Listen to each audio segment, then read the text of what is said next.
Enemy has control over point D.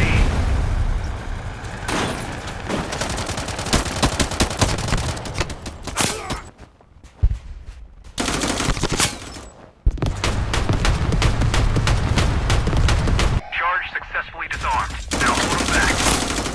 When we talk about VR shooters, the problem is almost always the same. Many games works well in the details, maybe with good weapons, decent movement feel or strong presentation, but very few truly deliver the large-scale warfare feeling that made series like Battlefield so appealing for so many years. Forefront is trying to fill exactly that gap, and that alone already makes it an interesting project. Triangle Factory, a studio already well known in VR for Breachers and Hyperdash, has built a shooter around 32-player battles with 16 versus 16 matches, land, sea and air vehicles, dedicated classes, wide maps and semi-destructible environments. The first thing that stands out about Forefront, at least when looking at its structure and current state, is that it does not feel like a simple VR shooter that just increased the player count and hoped the chaos would be enough to create spectacle. The core idea is more ambitious. The game wants infantry, objective, vehicles and different roles to coexist inside matches that actually feel like modern warfare and not just like an arena shooter with a few vehicles thrown in for show. So, from a concept point of view, the comparison with Battlefield is far from accidental. It is clearly the reference point Forefront wants to chase, but it does so while trying to adapt the formula to the needs of VR, where presence, spatial awareness and the physicality of combat matter much more than they do in a traditional shooter. The game structure already feels convincing. The classes are not just decoration, but a way to give each team recognizable roles. In Forefront you can choose between Assault, Engineer, Medic and Sniper Recon, each with different gear and responsibilities, and that matters because a game like this lives or dies by its ability to make teamwork meaningful. If every player can do everything, then a 32-player world turns into noise. But if each role has a clear purpose, then the chaos becomes readable and the feeling of a true large-scale battle starts to come through.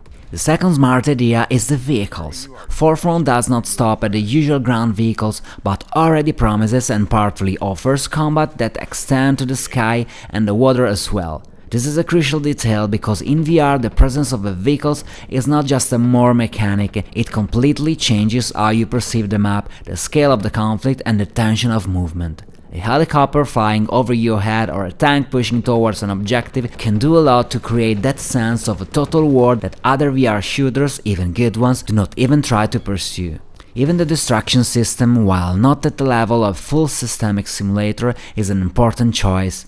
The developers talk about semi-destructible environments and the ability to open new paths or remove enemy cover by blowing up walls and structures. In a genre where maps often stay static and unchanged, even partial destruction is a very effective way to make battles feel unpredictable. It is not a minor detail because in VR every change in the space has a more direct impact on the player. On April 23, the 1.0 version of the game will be available. Triangle Factory knows that the foundation of the project is already considered solid in terms of performance, map variety, weapons and vehicles, but the goal of early access was to greatly expand the player base in order to refine everything through real feedback, fix bugs, add features and improve the overall polish. That is an important distinction because Forefront should not seen today as a finished product to judge in a final way, but as a game that is trying to prove it has strong enough foundation to deserve long-term growth. Forefront does not really feel like a game that has already arrived, but rather like one of the few VR games that already understands quite well what it wants to become. On PCVR, Forefront shows its best side because it is one of those games that live on scale, visual distance and battlefield spectacle. The game is also available in standalone with good result, but if you want to push it far as possible, as you can see in the video below, I am playing it on a Pimax Crystal Light, in a shooter with wide maps, vehicles, infantry moving across multiple fronts, and battles that need to truly sell the feeling of being in a battlefield. Having a wider field of view and sharper image helps not only immersion, but also the readability of the action. This is exactly the kind of title that can gain a lot from PCVR presence, because seeing a helicopter fly over you, a tank advancing in the distance, or a line of fire opening up in front of you has completely different impact, and this is precisely with a wired PCVR headset without compression and visual artifacts, where image width and the feeling of being inside the scene often become the source of the show. And it is precisely with a wired PCVR headset without compression and visual artifacts where image width and the feeling of being inside the scene often become the source of the show, that Forefront can turn from simply promising VR shooters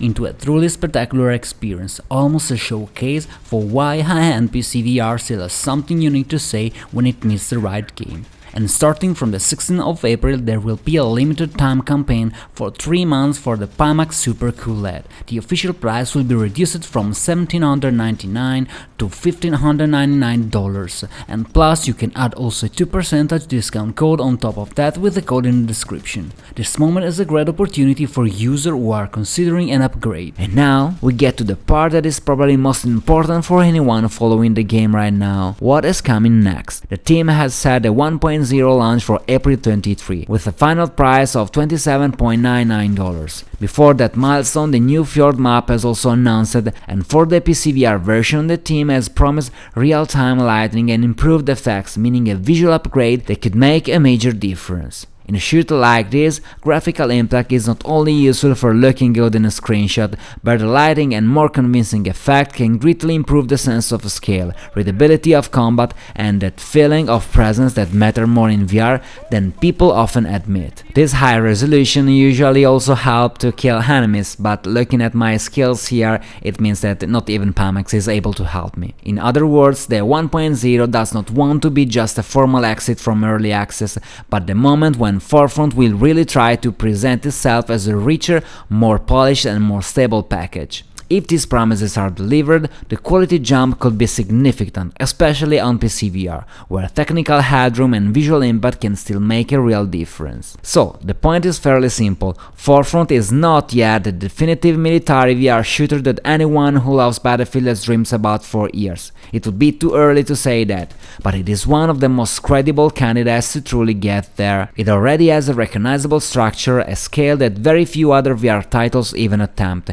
meaningful post-launch support, and a 1.0 version that is now very close and promises to address exactly some of the areas where a project like this needs to prove it can make the leap. As for me, as you can clearly see from the video below, I'm not naturally built for this kind of game, and I will gladly go back to my mods and single player experiences, but I'm sure that many of you are far more talented than I am in this genre and will get much more fun out of this miniature Battlefield in VR. If you enjoyed the video, please subscribe, and I'll see you in the next one. Andiamo in un altro server su questo.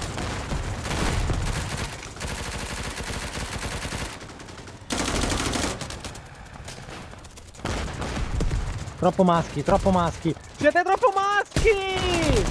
Bella, ti è piaciuta la mia granata?